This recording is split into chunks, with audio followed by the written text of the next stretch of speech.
I posted a video a couple days ago talking about my experience with the January 2023 security patch for my Google Pixel 7 Pro, and I got more than a few comments, actually a surprising amount of comments, saying, "What update? I didn't get any update. Where is it?" So I decided to go on Reddit because whenever there's a delay in updates with the Google Pixel devices, of course, the conspiracy machine starts turning. Pretty sure they were going to wheel Bob Lazar out there. And there was the one that I found the most credible was somebody talking about how a T-Mobile customer service rep posted a response to a question about the update, saying there was something specific about the T-Mobile network that the January update busted and that they pulled it back in order to have time to fix it and that they were going to re-release it. And I absolutely... Of all the things, the theories I saw, I give that one the most credit, even over the one that says, oh, they broke Bluetooth, so they stopped rolling out the update, and they're going to wait until they fix Bluetooth. I don't believe that one as much as the T-Mobile one, and I'll tell you why. In fact, there were some people who said they didn't even believe I had the update. But here, I could show you here. Here's my 7 Pro, January 5th, 2023, and a lot of people who did have the update were running on the AT&T network, just like I was. And that's why I give the T-Mobile thing a lot of credibility, because if you're on AT&T, you know we get updates. There are phones on AT&T that haven't been updated since the Reagan administration.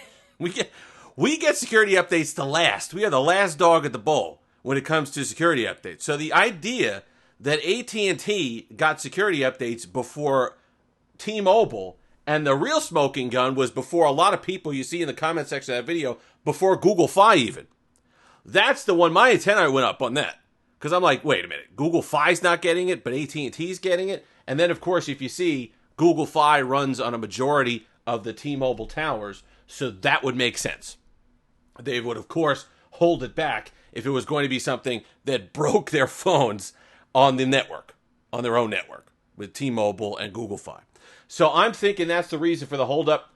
They had something, in fact, some of you had commented that you were mid-update, that you were actually, it just said installing security update and it froze there. No matter what you did, you restarted the phone, nothing would happen. Unfortunately, I think you actually got caught at the crossover point. You got caught mid-cancellation of the update, and that might be why yours isn't going through. But I wanted to give an update to that because I was thinking I was nuts.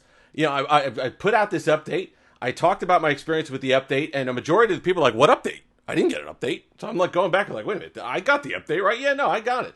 And I saw the comments where people who had the update were actually saying they were on AT&T, and that really, I went, hold on now. That was the biggest red flag besides the Google Fi. It's like, there's no way that AT&T got updates first. So then you knew something was going on with it. So I don't think it's the Bluetooth thing. In fact, only a couple of people commented that they even had issue with the Bluetooth. So I don't think that's widespread enough on their phones in order to say, you know what, we're going to cancel the patch, or at least we're going to hold back the security patch. So that's something.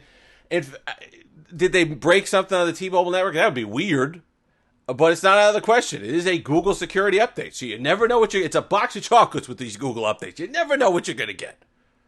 You could just bite in, and all of a sudden your Wi-Fi doesn't work. Oh, you gotta love it. Hey, it keeps us interested, right? It gives us something to talk about. Anyway, so let me know if you got yours. Let me know if they started them rolling out again. If you're on T-Mobile, Google Fi, interested in Verizon as well, if you got your update and what your experience is so far with it.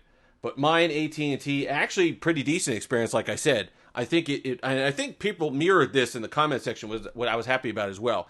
For most people, it said the heat management, especially along the sides of the device, the left side of the device, has gotten significantly better to the point where it's just a little bit of warming, not the burning that they felt with the device previously. So that's good. And people did note there's slight increase in battery performance. I kind of experienced a better experience with the battery, a little bit more battery life than others, but some people did say there was a slight increase to their battery life, so they like that. So let me know if you're getting it, if you're still waiting, if you're frustrated. It's another one of these things, right? It's just one of these things that happens.